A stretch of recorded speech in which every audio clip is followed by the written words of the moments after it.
Do you know that Singapore's National Day could have been 3rd June or 7 August instead of 9 August? Watch on because you likely did not know about this Singapore history. So, I bet many of us know that we separate from Malaysia in 1965. But have you ever wondered why? No lah, it's not because we came into disagreement on whose food is better lah. I mean, there one need to disagree meh? We all know Singapore food is better, I'm a Singapore cat. Instead, it's something else. But before that, you need to know the history of what happened before we merged. Because no, we were never always part of Malaysia. In fact, we actually wanted to join Malaysia instead.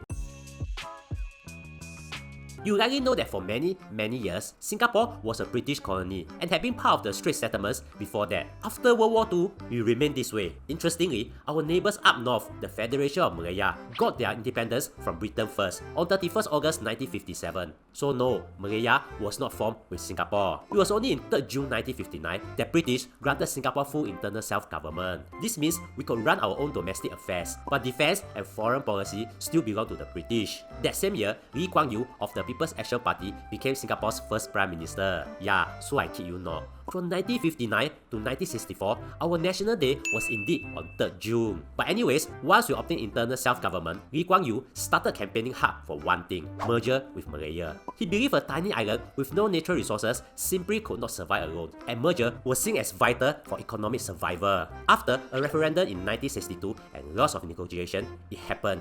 On 16 September 1963, the Federation of Malaysia, which is different from Malaya, was born, combining Malaya, Sabah, Sarawak, and Singapore into one country. Singapore was the smallest state by land but had the largest population of any state, with about 1.77 million people. On paper, it looked like the perfect marriage, but in reality, it was bad.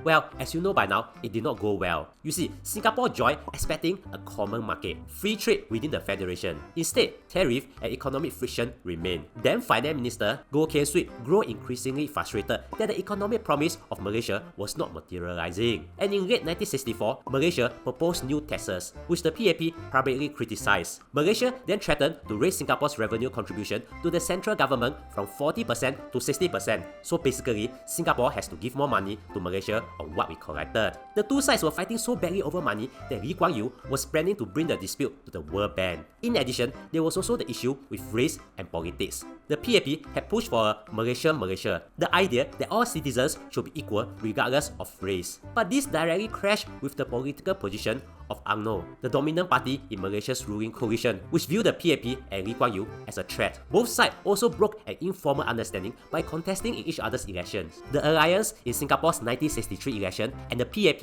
in Malaysia's 1964 election. Then came the breaking point that you likely know from visits to museums. The racial riots of July and September 1964, where communal violence between Malay and Chinese communities in Singapore left people dead and hundreds injured. You see, Singapore and Malaysia were married for only 2 years and they were not happy. Then that 25 days happened.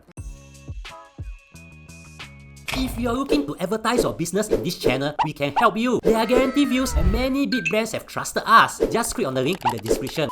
Now, for decades, the story most of us learned was simple. Singapore was kicked out, with the famous image of Lee Kuan Yew crying on television, calling it a moment of anguish. But in case you did not know, in December 2025, tied to SG60, the government fully declassified and published the Ouroboros file, a secret dossier compiled by Keng himself, containing cabinet papers and his handwritten notes. It was published as a book by the Straits Times Press together with the National Archives of Singapore and launched by Senior Minister Lee at the National Library on 7 December 2025. And here's the bombshell. Singapore's exit was not a sudden expulsion. It was what the book described as a bloodless coup, negotiated in secret over just 25 days, largely between Swee and Malaysia's Deputy Prime Minister Tun Abdul Razak. So, what happened during these 25 days? On 15 July 1965, Swee met Tun Razak and made an off-the-cuff suggestion, saying that maybe the best thing was for both sides to simply call it quits. And on 20 July 1965, the wheels were turning. Singapore Law Minister E.W. Barker then began drafting the legal documents for separation in total secrecy. And on 3 August 1965, Lee Kuan Yew was on holiday with his family in Cameron Highlands when Goh caught him. Lee Hsien Loong, then 13 years old, was in the room at Coney Lodge, and decades later recalled hearing his father say in Mandarin that this was a huge decision and he needed to think about it. And on 7 August 1965, it actually happened. In Kuala Lumpur, the Independence of Singapore Agreement was signed between the two governments. The document stated that Singapore will cease to be a state of Malaysia on 9 August 1965. So yes, the signing of the agreement was made on 7 August 1965, which means this also could be a national day. I'm saying this so that we can have another public holiday.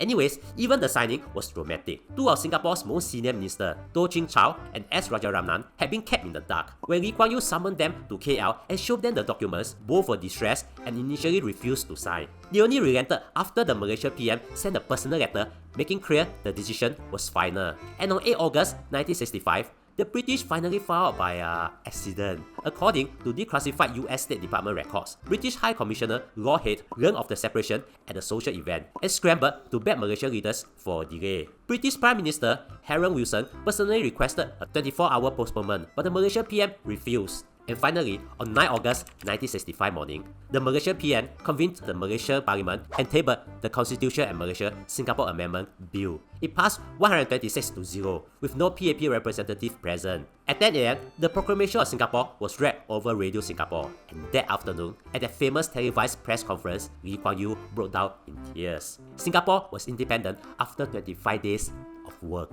I don't know what is more shocking. The fact that something this important can be completed in such a short period, or the fact that they can complete something this important without ChatGPT.